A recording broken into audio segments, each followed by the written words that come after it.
బిడ్డా, ఎందుకు దిగులుగా ఉన్నావు? నేను నీ అమ్మను, ఆదిశక్తిని. ఈ లోకాన్ని సృష్టించడానికి, రక్షించడానికి, చెడును నాశనం చేయడానికి సృష్టించబడిన అవతారమే నేను.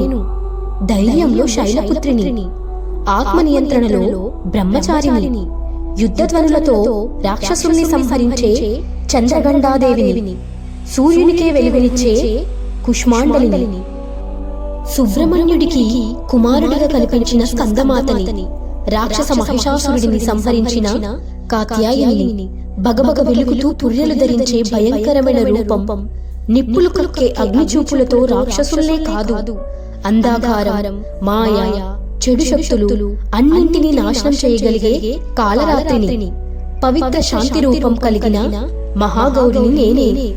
సమస్త సిద్ధులు, అద్భుతాలు, ఆశీర్వాదాలను ప్రసాదించే సిద్ధిదాత్రిని కూడా నేనే. చివరికి ఆ పరమశివుడే నా శక్తిని సాధించడానికి అర్ధనారీశ్వరుడిగా మారారు. నన్ను కాపాడమ్మా అని నీవు కన్నీరు పెట్టి శరణు కోరితే నీలోని పాపం, భయం, దౌర్భాగ్యం, అడ్డంకులు మరియు శత్రువులని నీ నుంచి దూరం చేస్తాను. నువ్వు నా బిడ్డవి. నీ అమ్మగా నిన్ను గెలిపించే బాధ్యత నాది.